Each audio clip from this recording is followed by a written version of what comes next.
ও বাংলার তাওহীদি জনতা, হৃদয়ের কান খুলে শুনে রাখেন।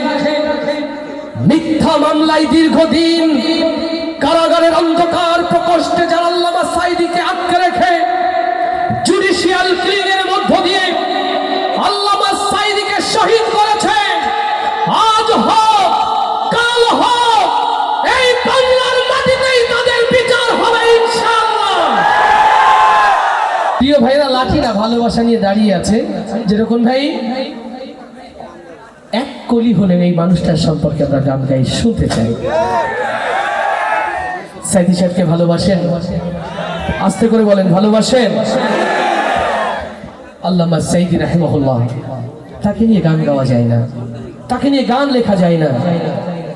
তার ভালোবাসা অন্তরে ধারণ করে, তাকে হৃদয়ে লালন করে দিন বিজয়ের জন্য, নিজেকে শাহাদাতের জন্য প্রস্তুতি নেওয়া যেতে পারে। আল্লামা সাঈদী কেবল একটি নাম নয়, আল্লামা সাঈদী একটি প্রেরণার নাম। আল্লামা সাঈদী বাংলাদেশের ইসলামী আন্দোলনের একটি ইতিহাসের নাম। আল্লামা সাঈদীকে ভালোবাসে যারা, আমার হৃদয়ের কথাগুলো শুনবে তারা।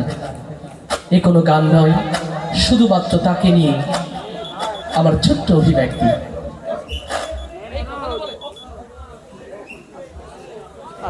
13 বছর ছিলে তুমি চার দেয়ালে বন্দী, জালিম শাহির সাথে তবু করনি তো সন্ধি। ইউসুফ নবীর মতো তোমায় দিল অপবাদ, দিনের কথা বলাই তোমার ছিল অপরাধ। 13 বছর ছিলে তুমি চার দেয়ালে বন্দী, জালিম শাহির সাথে তবু করনি তো সন্ধি। ইউসুফ নবীর মতো তোমায় দিল অপবাদ, দিনের কথা বলাই তোমার ছিল অপরাধ। অবশেষে হলে তুমি মাজলুম কয়েদি।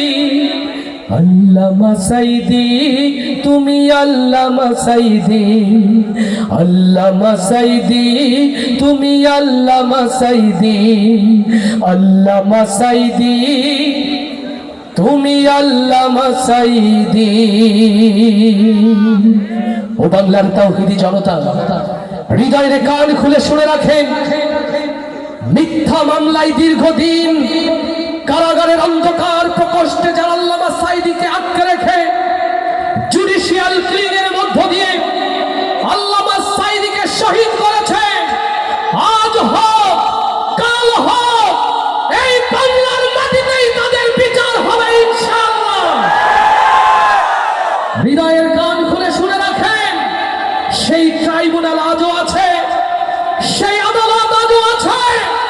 আজও বাংলার মানুষ সেই ফাঁসির দড়ি রেখেছে, শুধুমাত্র ওই নাস্তিক মুরতাদের বাংলাতে ফেরার অপেক্ষা। আল্লাহ তাআলা দ্বীনের পথে, আল্লামা সাঈদীর পথে সকলকে যেন জাগ্রত থাকার তৌফিক দান করেন। আপনাদের অন্তরে আল্লামা সাঈদীর এই ভালোবাসা যেন এক একটি মিসাইল হয়ে জালিমের মসনদকে ছারখার করে দেয়।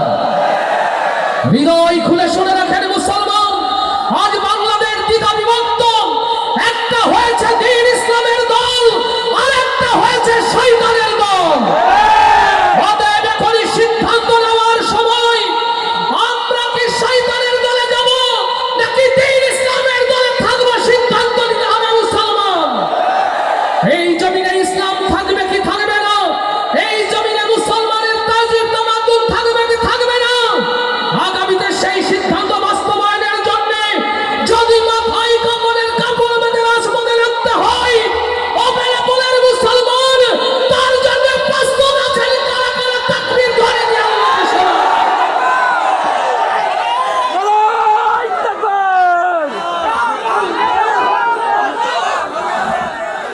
আল্লাহ তাআলা আমাদের সকলকে কবুল করুন, কবুল করুন। রাসূলের শানে এনামুল হাসান বিন নূর ক্যাডেট মাদ্রাসার এই অনিন্দ সুন্দর আয়োজন সিরাত ফেস্ট আল্লাহ তাআলা হায়াতে রাখলেন। আবারও কণ্ঠে কণ্ঠ মিলিয়ে আমরা এই জমিনকে রাসূলের সুরে প্রকম্পিত করবো ইনশাআল্লাহ। আসসালামু আলাইকুম ওয়া রাহমাতুল্লাহ।